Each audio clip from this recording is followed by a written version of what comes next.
I know a place that's sound and safe for us now. No need to hide or say goodbyes, leave them out. Bismillahirrahmanirrahim. Assalamualaikum warahmatullahi wabarakatuh. Alhamdulillahilladzi hadana lihadza wa ma kunna linahtadiya laula an hadanallah.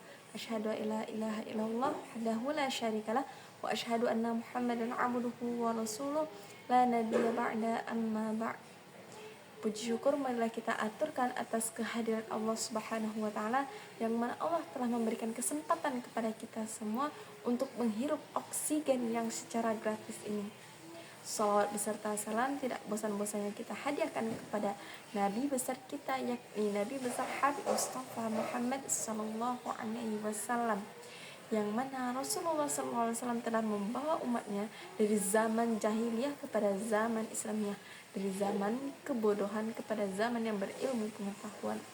Nah, bagaimana Rasulullah SAW bisa membawa umatnya dari zaman kebodohan kepada zaman yang berilmu pengetahuan?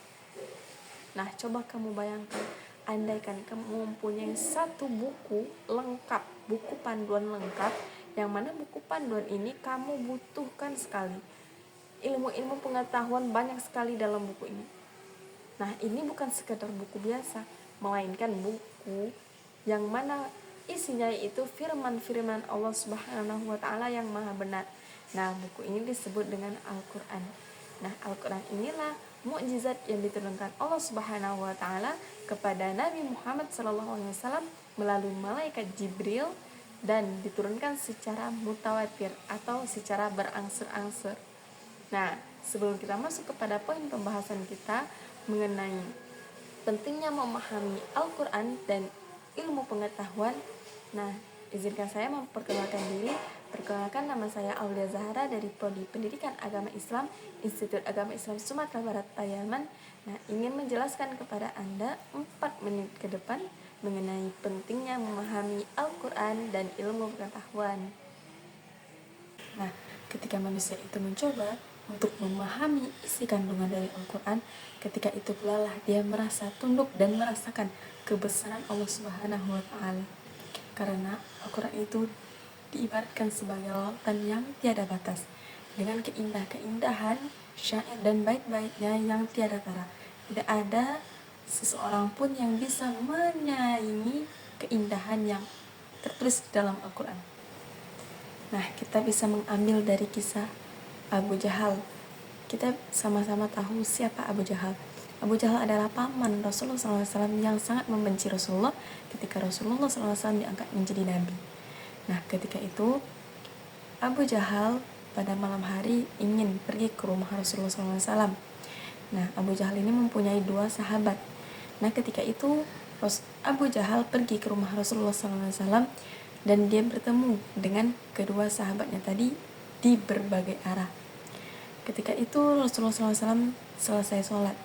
Nah, ketika itu pula lah Abu Jahal dan kedua temannya tadi bertemu. Dan ketiga-tiganya saling mencaci maki. Kenapa ke rumah Rasulullah? Karena Rasulullah adalah orang yang paling ia musuhi. Nah, ketika itu pula lah ketiganya pun mengutarakan janji agar tidak pergi ke rumah Rasulullah. Nah, besoknya lagi dia ingin sekali pergi ke rumah Rasulullah. Ketiga-tiganya pergi ke rumah Rasulullah dengan berbeda-beda jalan. Karena satu tujuan yang ia pegangi. Ia ingin sekali mendengarkan ayat suci Al-Quran. Saking indahnya ayat suci tersebut. Nah, ketika itu dia bertemu lagi di depan rumah Rasulullah SAW.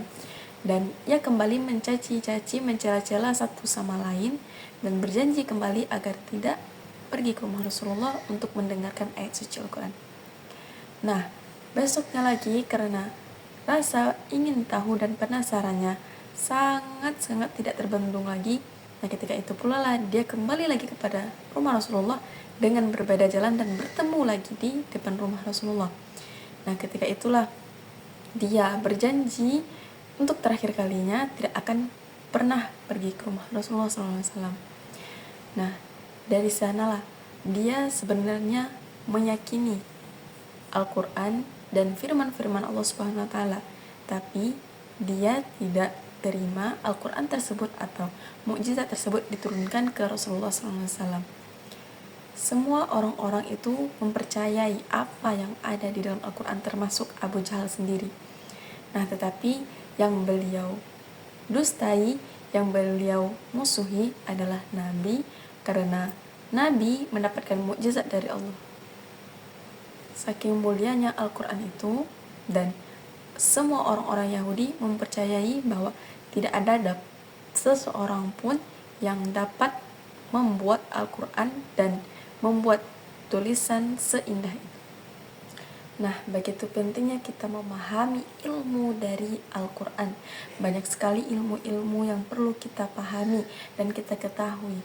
Banyak orang yang hafal 30 juz, tapi tidak saya temukan orang-orang yang hafal 30 juz tersebut bodoh.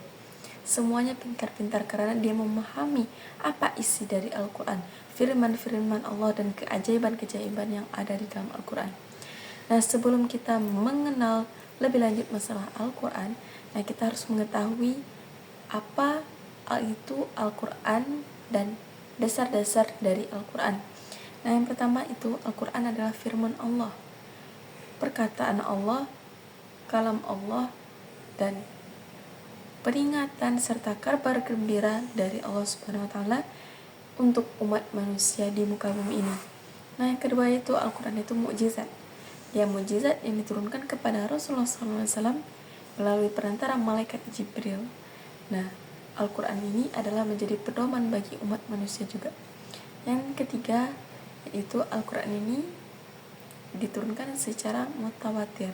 Mutawatir ini secara berangsur-angsur. Al-Quran ini diturunkan di Mekah dan di Madinah selama 23 tahun. Nah, yang terakhir yaitu membaca Al-Quran adalah suatu ibadah.